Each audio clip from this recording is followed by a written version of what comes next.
चोर हंसा क्यों और रोया क्यों।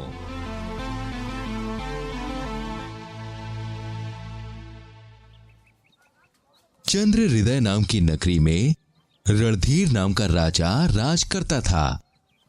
अचानक एक दिन उस नगरी में चोरी होने लगी। सभी नगरवासी राजा के पास अपनी परेशानी लेकर गए। राजा ने सभी को भरोसा दिलाया कि वो आगे किसी को चोरों की वजह से परेशान नहीं होने देगा।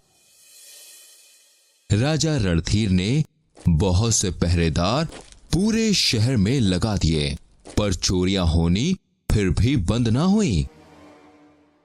तब राजा ने चोरों को पकड़ने के लिए खुद ही पहरेदार का भेष धारण करने की ठानी।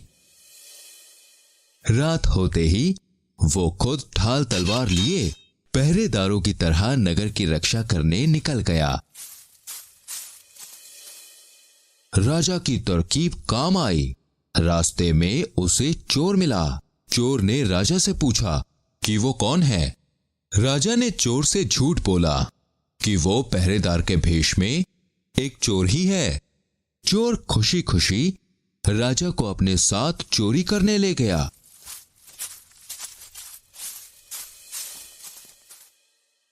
चोरी करने के बाद सारा धन लेकर चोर और राजा नगर के बाहर एक कुएं के पास पहुंचे। वह कुआं ही चोर का ठिकाना था, जहां चोर सारा चोरी का सामान छिपाता था। जितनी देर में चोर सामान छिपाने अंदर गया, उतनी देर में चोर की एक दासी वहां से निकली। वो राजा को देखते ही पहचान गई और बोली, आप यहाँ क्या करने आए हैं महाराज? जितना जल्दी हो सके यहाँ से चले जाइए, वरना ये दुष्ट आपको मार देगा। राजा रणधीर उस समय वहां से भाग निकला और अगले दिन अपनी पूरी सेना के साथ वापस आया। सेना ने चोर का कुआं घेर लिया। चोरों की टोली और राजा की सेना के बीच घमासान युद्ध हुआ। जब राजा ने देखा कि उसकी सेना हार रही है, तो वो भी किसी तरह अपनी जान बचाने के लिए भागा। चोर ने राजा का मजाक उड़ाते हुए कहा, राजा होकर लड़ाई से भागते हो, शर्म आनी चाहिए। ये सुन के राजा रुक गया। राजा और चोर एक दूसरे से युद्ध करने लगे। आखिर में चोर हार गया और राजा उसे पकड़कर नगर ले आया। राजा ने चोर को इतने लोगों के घर चोरियां करने की सजा में मृत्यु दंड दिया। नगर में धर्मध्वज नाम का एक धनवान सेठ भी रहता था।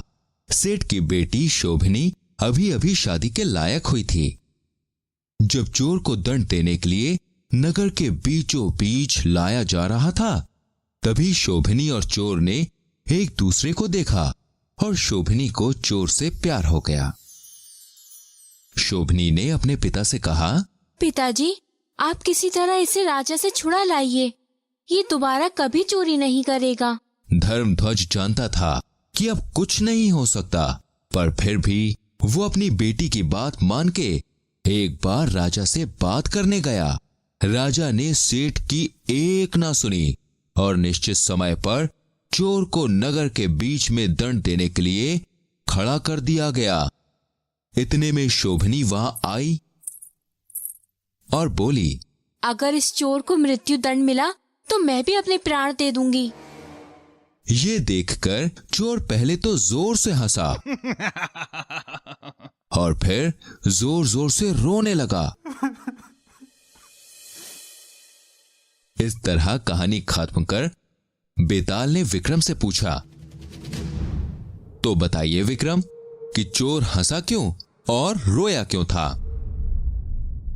विक्रम ने जवाब दिया, चोर इसलिए हंसा क्योंकि इतने अच्छे और धनवान सेठ की बेटी होकर शोभनी उस जैसे चोर से प्यार कर बैठी, और चोर रोया इसलिए क्योंकि अब बहुत देर हो चुकी थी।